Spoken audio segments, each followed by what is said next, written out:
E quem olha para as nuvens não colherá. Vou repetir. Quem observa o vento nunca semeará. O que olha para os ventos nunca colherá. Amém? Pode se sentar, por favor.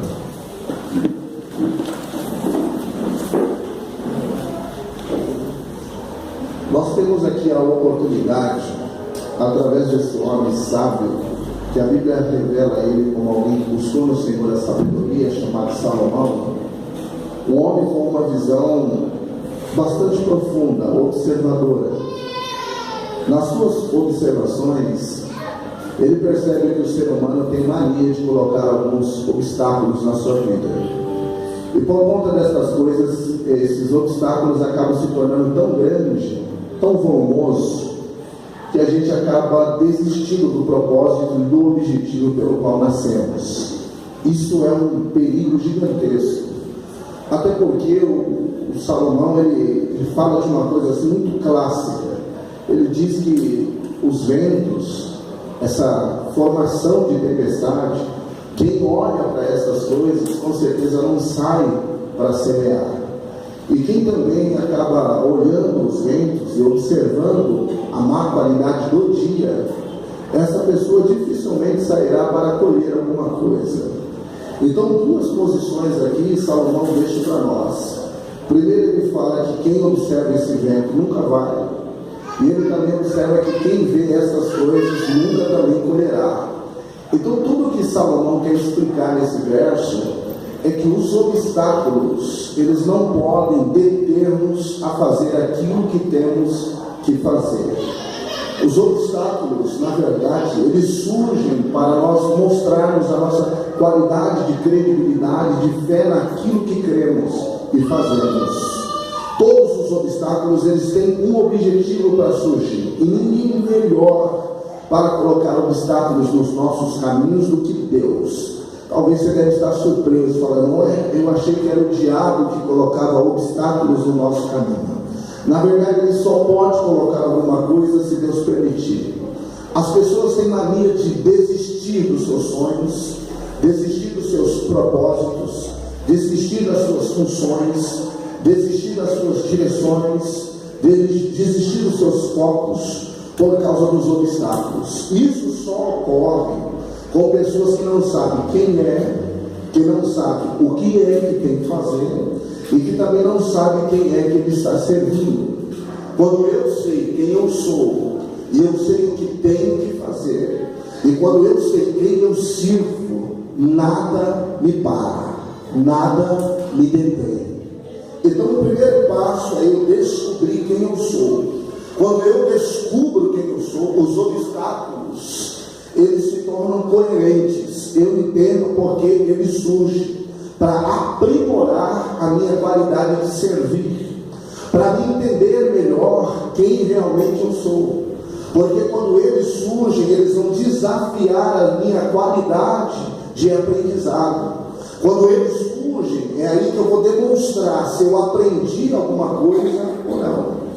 E se eu aprendi, logo eu vou colocar em prática. Sabendo de que Deus me chamou para uma determinada função, logo também eu vou saber quais são os obstáculos que vão surgir no meu caminho. Então, como eu vou colher alguma coisa? Como é que eu vou semear alguma coisa? Sendo que eu não estou pronto, preparado, sabendo que eu tenho que semear.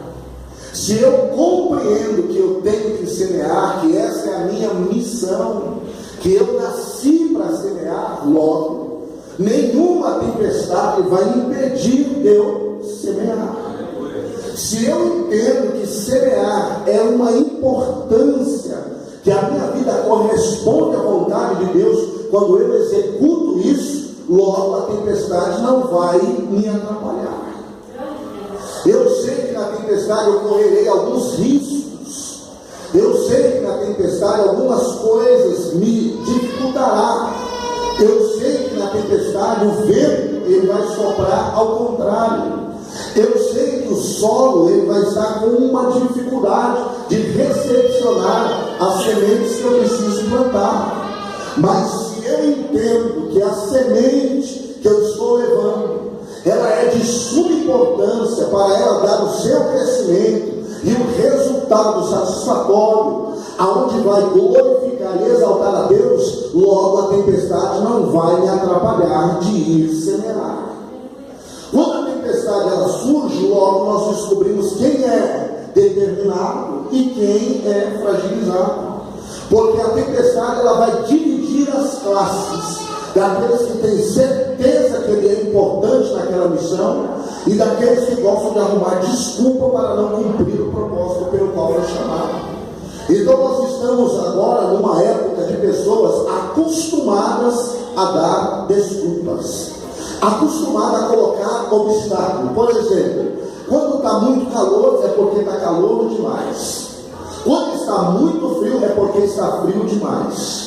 Quando está chovendo é porque está chovendo. E a gente vai colocando uma série de desculpas. Uma hora é porque eu não tenho a roupa que eu quero. Uma hora é porque eu não tenho o veículo que eu quero. Uma hora é porque eu não estou com as pessoas que eu queria estar. Outra hora é porque as minhas condições elas não me deixam ou não me dão a oportunidade de fazer aquilo que eu quero fazer. E nós vamos colocando uma série de obstáculos. Então, obstáculos, eles na verdade, eles surgem para provarmos a nossa fidelidade a Deus naquilo que temos que fazer. Por exemplo, se eu tenho que me preocupar em saber quem eu sou, então logo eu vou ter que usar alguns mecanismos que Deus permitiu e deixou para que eu descubra, porque tem alguns no meio de nós que ainda não sabem quem é, que ainda não alcançou essa plenitude de saber quem é. Outros fazem a interrogação: como descobrir quem eu sou? Realmente, descobrir quem você é faz a necessidade de você descobrir quem te criou, perguntar para quem te criou. Quem nos criou fora Deus? Deus nos criou. Diga comigo: Deus me criou. Então, se eu quero essa resposta, eu preciso buscar em Deus. Não há uma outra maneira de buscar em Deus a não ser pela oração. Não tem uma outra forma de descobrir quem você é senão pela oração. Aí a Bíblia vai dizer assim: clama a mim e responder-te-ei, anunciar-te-ei coisas grandes e firmes que você não sabe. Então é importante com que eu clame ao Senhor, com que eu busque a Deus.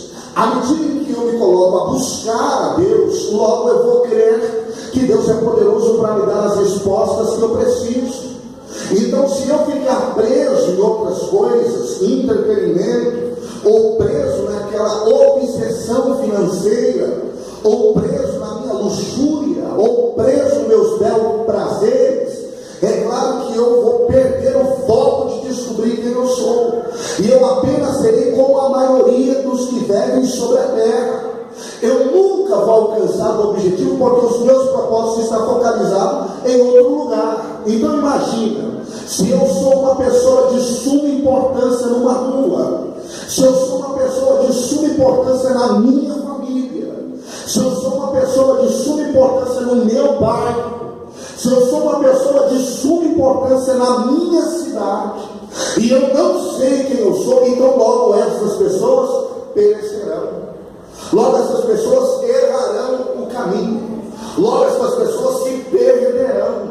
E elas se perdem, e eu pago um preço por isso, porque Deus cobrará da minha mão. Quando nós vamos fazer um trabalho, por exemplo, como esses que estavam apresentados aqui no slide, quando a gente vai ver essas pessoas, logo nós estamos ligados a elas e nem sabíamos. Saímos de casa sem imaginar quem nós encontraríamos no meio do caminho, mas Deus, que é poderoso, já determinou com quem nós iríamos encontrar. Aleluia! Que história que nós teríamos que ter para falar para essas pessoas, de que maneira elas se encontrariam e de que forma nós implantaríamos essas sementes nelas. E através de uma atitude tomada, a vida delas toma um curso completamente diferente. Então é importante eu saber quem eu sou, e a forma de eu descobrir isso é clamando a Deus, buscando em Um homem que vai conhecer o seu ministério, quando eu digo homem, eu digo pessoa, ser humano. Quando o homem ele vai buscar essa resposta, logo ele vai ter que perseverar em Deus. Então Deus dá algumas qualidades para que nós possamos buscar em Deus. E se eu fosse você, abrir a sua Bíblia agora, por favor. Jeremias capítulo de número 29. Abre a sua Bíblia, por favor. Jeremias capítulo de número 29, versículo de número 11. E a Bíblia diz assim: porque eu bem sei os planos que tenho de vós, diz o Senhor, planos de paz e não de mal, para vos dar o fim que desejais. Então invocareis a mim, ireis a mim e orareis a mim, e eu vos ouvireis. Qual é a condição? Buscar-me-eis e me achareis, quando me buscardes de todo o vosso coração. Então não é apenas dobrar o joelho e clamar, não é apenas dobrar o joelho e passar poucos minutos em oração, não é apenas dobrar o joelho. O que dizer daquelas pessoas que dobram o joelho já falando: Deus, eu queria tanto aquela bênção, Deus, eu queria tanto já aquela situação, eu queria tanto que o Senhor mudasse essa situação. Você percebe que o nosso foco ele está mudado. O primeiro propósito da nossa oração é: Deus, o que o Senhor quer da minha vida? Por que é que eu vivo uma vida frustrada e as coisas para mim não dão certo? Por que a minha vida ela passa por uma turbulência e eu ainda não consegui definir por causa dessas coisas? É claro, se eu não sei quem eu sou, eu não sei por que eu estou passando por aquelas coisas. As coisas que eu passo já são determinadas por Deus. Deus já determinou tudo que eu tenho que passar. Por quê? O que eu vou passar me prepara para aquilo que eu vou enfrentar. Então eu não estou numa casa à toa, eu não faço parte de uma família à toa, eu não estudo numa determinada escola à toa, eu não estou em determinado trabalho à toa, eu não frequento na visibilidade pessoas à toa. Tudo está no plano de Deus, determinado por Deus. Só que eu tenho que saber o que eu tenho que fazer com aquele momento que Deus está entregando nas minhas mãos. Eu preciso ter essa consciência. E de que forma? Buscando a Deus de todo o meu coração, perseverando no Senhor desta maneira, porque senão os meus investimentos serão em coisas que Deus não quer para mim. Senão o meu investimento serão em coisas que passam e elas não se enraizam. Senão a minha dedicação será feita em coisas que Deus não determinou para a minha vida. Então eu quero que, por favor, você olhe para quem está do teu lado e diga: não viva uma vida frustrada. Diga para essa pessoa do teu lado: não viva uma vida frustrada. Diga: antes, descubra quem você é. Descubra, porque a Bíblia vai falar de Jeremias, e o pai de Jeremias, sendo ele sacerdote, Uquias, ele determinou na vida de Jeremias que Jeremias tinha que ser aquilo que ele era, um sacerdote. Porém Deus tinha uma outra escolha para Jeremias, e nessa escolha que Deus determinou para Jeremias, o empenho de Jeremias estava em outra atividade. Completamente Jeremias não teria sucesso. Antes dele se frustrar, Deus vai e se manifesta para Jeremias e vai dizer para Jeremias: antes que tu te formasse no ventre, eu te conheci, as nações eu te dei o profeta. Então o que Deus está dizendo: Jeremias, você não vai ser sacerdote, eu escolhi você para ser profeta, Jeremias. Porém, ser profeta na época de Jeremias era enfrentar uma terrível tempestade. Ser profeta na época de Jeremias era enfrentar um vendaval ao contrário da sua realidade. Porque todos os que habitavam na sua época, principalmente o rei, estavam na contramão de Deus. Se ele for chamado para ser profeta, ele tinha que trazer a vontade de Deus para o povo, a mensagem de Deus para o povo. E a mensagem que Deus tinha não era agradável.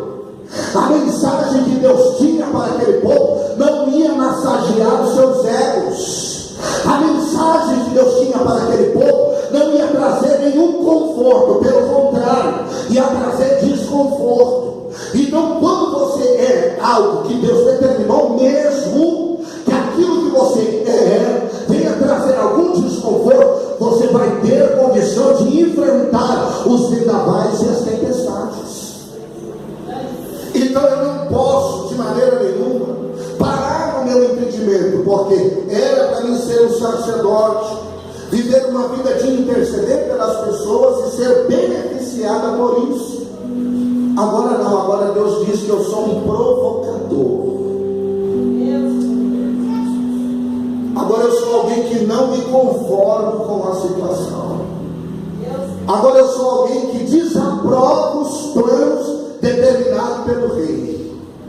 Agora eu vou na contramão da lógica em que todos estão em um só objetivo. Então logo a Bíblia fala que o pai de Jeremias coloca Jeremias para fora de casa. É ou não é uma tempestade? A Bíblia fala que os sacerdotes da época bateram em Jeremias quando ele foi levar a mensagem. É ou não é um vento contrário? A Bíblia fala que ninguém quer ouvir as mensagens de Jeremias. É ou não é uma tempestade gigantesca? Mas a Bíblia também fala que Jeremias não desistiu. A Bíblia fala que Jeremias não parou. A Bíblia não fala que Deus abandonou Jeremias. A Bíblia não fala que Jeremias perdeu o seu foco por causa dos obstáculos. Pegaram Jeremias e lançaram Jeremias dentro de uma cisterna, aonde dentro daquela cisterna havia bichos como sanguessuga que subia sobre o seu corpo, e ele foi maltratado pelo objetivo que Deus colocou na sua mão, mas ele jamais desistiu da vontade de Deus. Então, quando a pessoa está focalizada, conscientizada, a braveza da tempestade não tira ele do seu foco, não arranca ele do seu objetivo.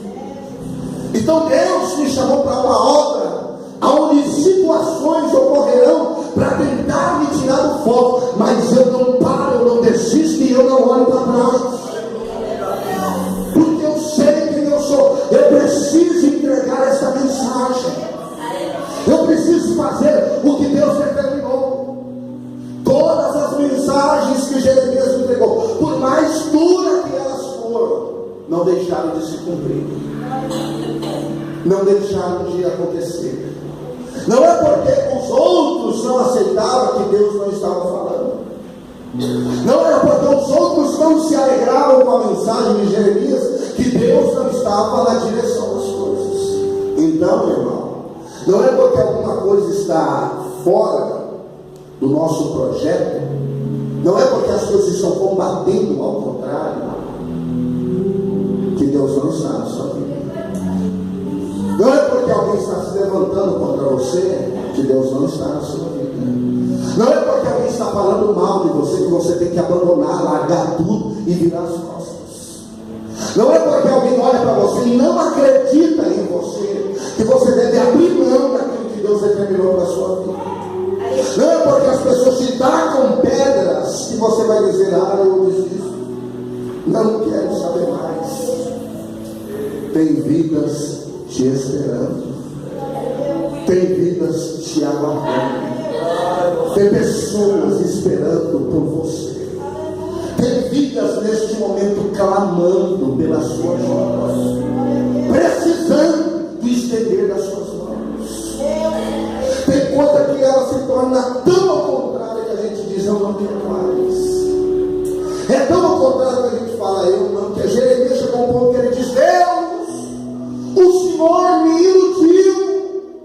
De tão difícil que estava a situação, Jeremias achou que Deus tinha iludido ele em algum aspecto, em alguma mensagem. Porém Deus estava mostrando para ele a dificuldade que o povo tinha de ouvir as suas palavras, de ouvir as suas verdades. Porque hoje temos dificuldade de fazer a vontade de Deus, porque as dificuldades têm cercado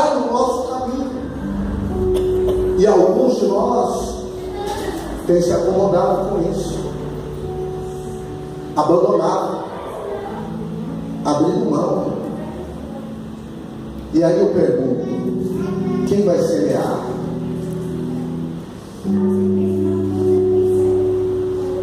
E aí eu pergunto: quem acredita que alguém precisa ser resgatado?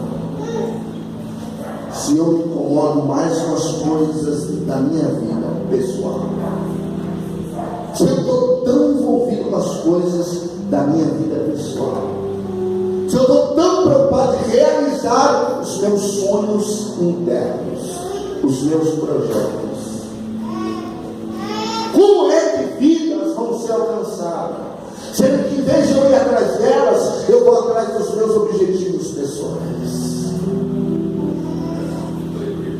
O que está te impedindo de avançar na obra que Deus determinou na sua vida? O que está se opondo? Que tamanho é os muros que têm se levantado para que você não prossiga? Pare e analise. O que você fazia, hoje você já não faz mais como fazia. A maneira que você acreditava já não é mais a forma que você acredita hoje. A necessidade que você encontrava e as soluções que você dava, hoje você já não faz com as menções dessas coisas. O reino de Deus precisa de você, Jeremias. Ainda que te provoque dores, o reino de Deus precisa de você. Ainda que ninguém te abrace, o reino de Deus precisa de você. Ainda que ninguém diga eu estou com você, o reino de Deus precisa de você. Ainda que ninguém te aplaude por aquilo que você está realizando ou fazendo, o reino de Deus precisa de você. Ainda que você não realize sonhos pessoais de imediato, o reino de Deus precisa de você. Pegue na mão de quem está perto de você, por favor. Diga para esse crente, para esta pessoa perto de você, se o que Deus tem na sua vida promover dores em você, não desista. O reino de Deus precisa de você. Diga: se os caminhos que Deus determinou para a sua vida te provocarem angústia, não desista. O reino de Deus precisa de você. Se os caminhos pelos quais Deus vai te levar, diga, provocarem lágrimas de angústia em você, não desista. O reino de Deus precisa de você. Se o caminho que Deus determinou para você, diga, talvez deixe seus sonhos totalmente para trás. Diga para essa pessoa: não desista. Deus precisa de você. Através de você, alguém vai ser salvo. Através de você, alguém vai ser alcançado. Através de você, um pai e uma mãe vai ficar feliz. Através de você, uma família vai ser restaurada. Através de você, uma família vai ser reformada. Através de você, uma bagunça vai ser colocada no lugar. Vai ser colocado tudo no lugar. Através de você, uma boca de tráfico vai ser fechada. Aleluia. Através de você, uma obra de macumbaria, de bruxaria vai ser desfeita. Através de você, uma pessoa frustrada vai começar a realizar os seus projetos e os seus sonhos. Através de você, Deus vai ser glorificado. Através de você, vidas vão ser salvas. Através de você, pessoas vão ser reconstruídas. Então o propósito de Deus é: não desista, não pare o foco, não mude o seu caminho. As tempestades, às vezes, elas se tornam ofertas. Ofertas tentadoras. Ofertas de tremer a carne. Ofertas de tremerem os seus propósitos. Parece que a nova trilha é mais perto. Parece que a proposta, elas são mais aguçantes. Parece que as propostas, elas se tornaram mais lindas, mais belas.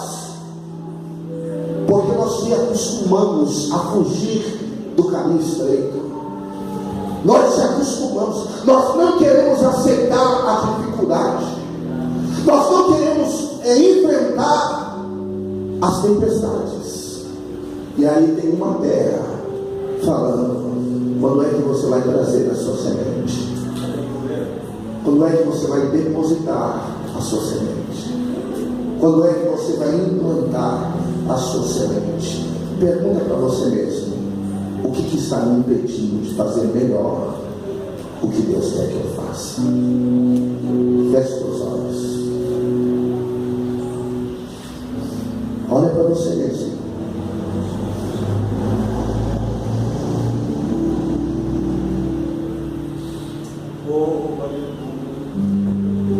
Você precisa fazer essa examinação em você. O que está te impedindo? O que está...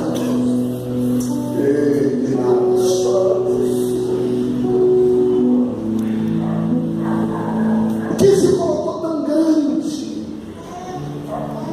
O que é maior do que a vontade de Deus na sua vida?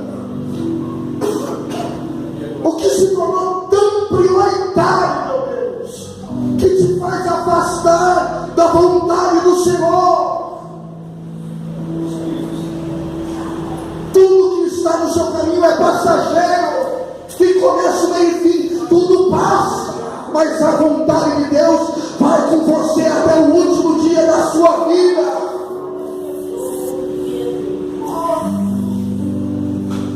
Pastor Cleito, eu tento, mas quando eu começo a fazer, isso não acontece e eu paro. Não pare.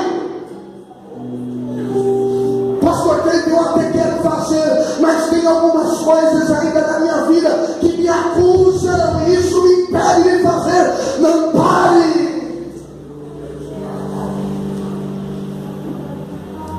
Soldado, ele é tratado no meio da guerra, não é fora da guerra que ele é tratado. É no meio da batalha que ele encontra a razão dele estar vivo. Não é fora desta batalha que ele vai encontrar uma razão. Não é parando, não é se estacionando, não é cruzando os braços, não é se acomodando. Deus está dizendo: a tempestade está grande, mas eu acredito que você é capaz de semear onde precisa ser semeado. Vai.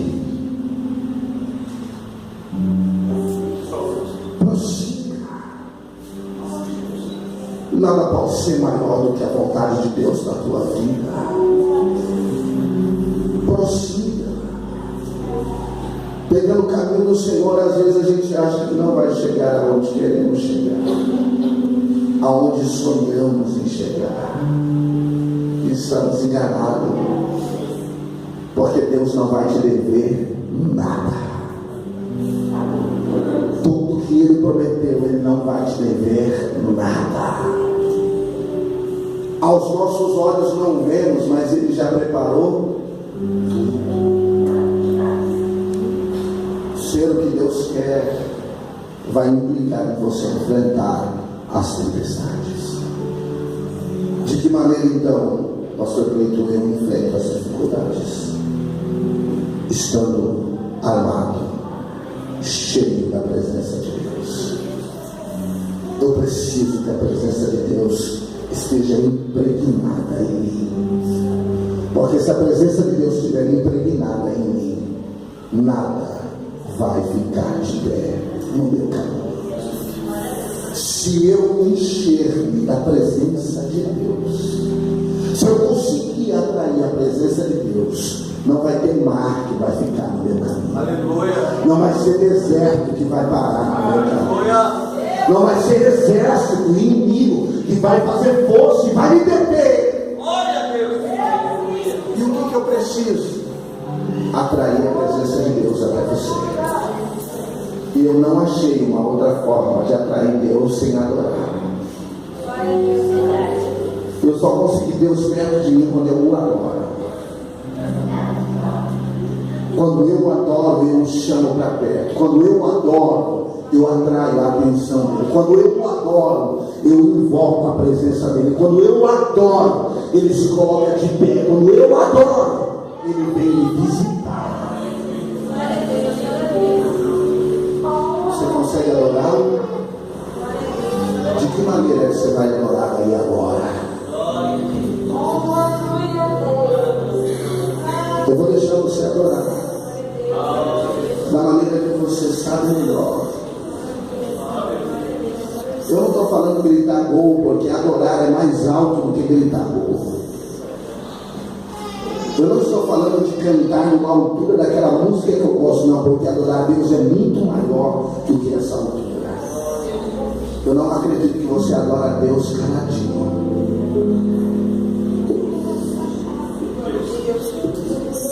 Reage. Faz alguma coisa. Atrai a atenção dele. Para ele olhar para você. Faz alguma coisa que você não tem costume de fazer. Você consegue? Ou você tem vergonha de quem está aí do teu lado?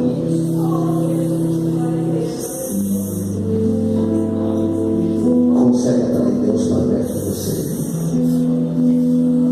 Eu vou te dar 2 minutos para você fazer isso.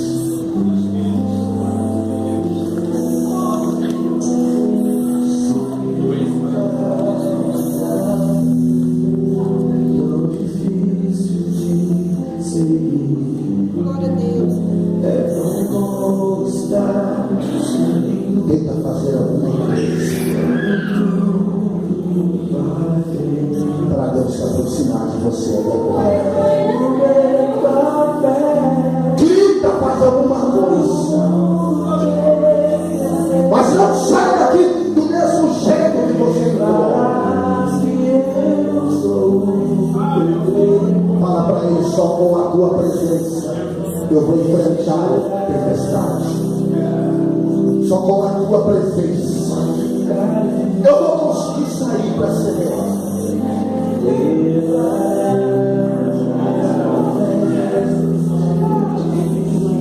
Estão tentando destruir você.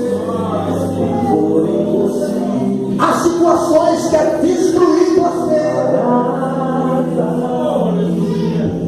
As situações querem que você pare.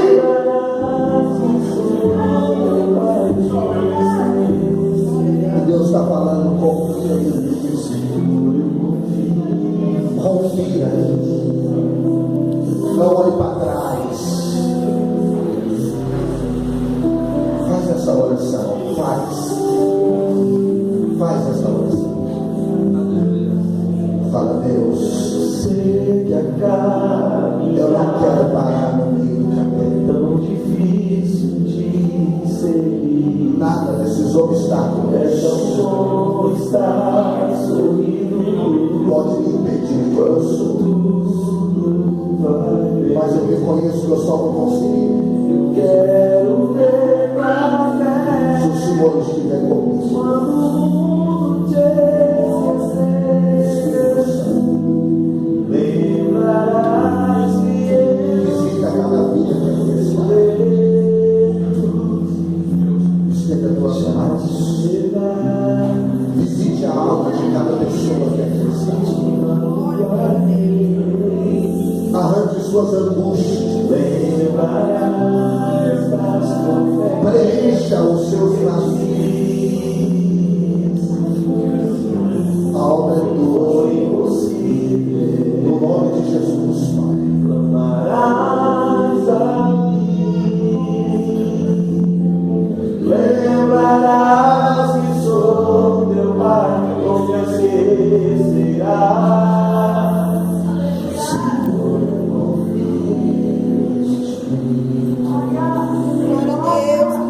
Continue orando.